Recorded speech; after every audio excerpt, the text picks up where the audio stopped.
All right, so I see I've already cheated a little bit on this question. I've already gotten started without you.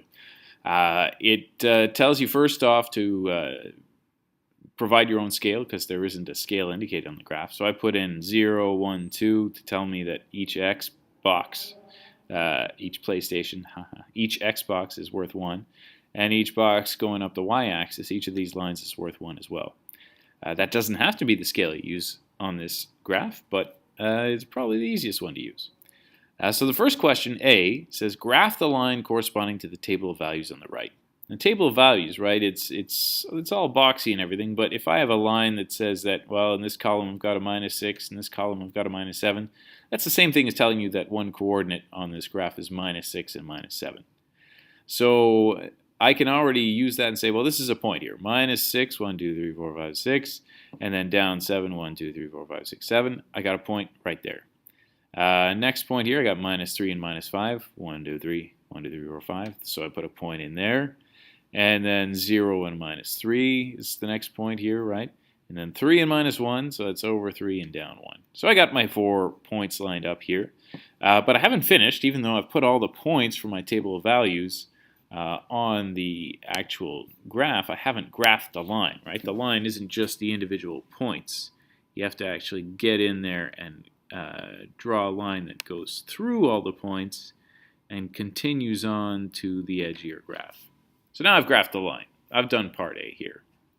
But part B asks me to determine the equation of that line. Okay, so if I want to get the equation of a line, you'll remember I need two things.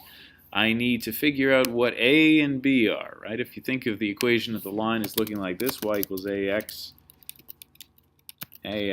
plus b, like that, then in order to get the answer, to determine this equation, I got to figure out the A and the B. And the A here has always got to be your slope. So if I've done a really good job with the line here, which I'd like to think I have, you could figure out the slope by taking, okay, I got a firm point right here at 0, -3. I got another point here right at 3 and -1. And to get from here to there, what's my rise, what's my run? My rise here is +2, my run is +3.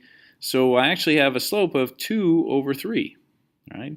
But in case rise over run isn't working for you, you can always do calculations on this, right? You got to remember your formula for rate of change, which is y2 minus y1 over x2 minus x1, right? That's your formula for rate of change. I'm going to put that over here. And the way to use that is you got to first pick some points in your table of values and decide, for example, I might call this point number 1 right here, 0 and -3. And then I could call this point here point number 2. And then once I've picked 2 points, I say, well, if this is point number 1, then the x-coordinate from point number 1, that's what I mean by x1. So let me just put in x1 here to remind myself that the x-coordinate for point number 1 is x1. And the x-coordinate for point number 2 is just x2. The y-coordinate for point number 1 is y1. And the y-coordinate for point 2 is this, y2, right here. And now that I've got them all properly identified here, I can plug these numbers into the right spot into my formula here. So I got to do y2 minus y1, because the formula tells me y2 minus y1. So that means -1 minus -3. Oops. -1 minus -3. But I'm going to put these inside brackets because that way I'm less likely to make mistakes with negatives. Okay.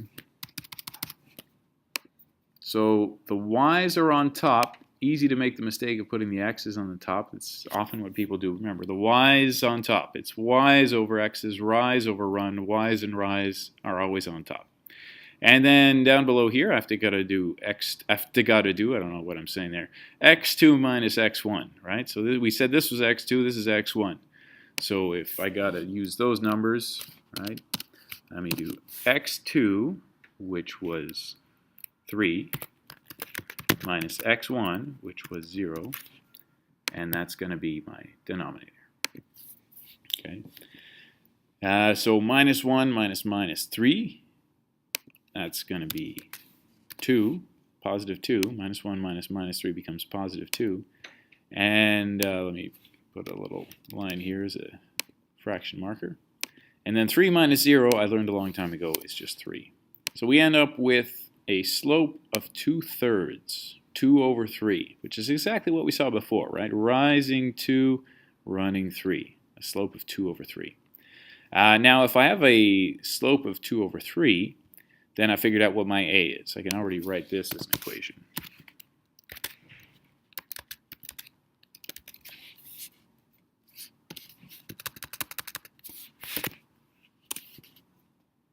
I've already got part of it taken care of.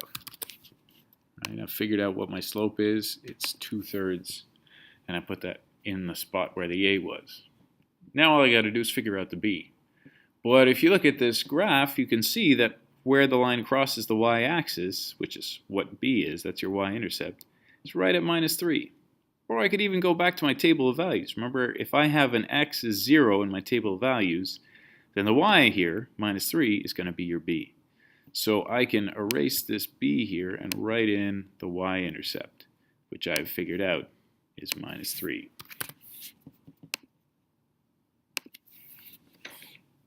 Now next up, question C. Graph the line of the equation y equals 2/3 x minus 2.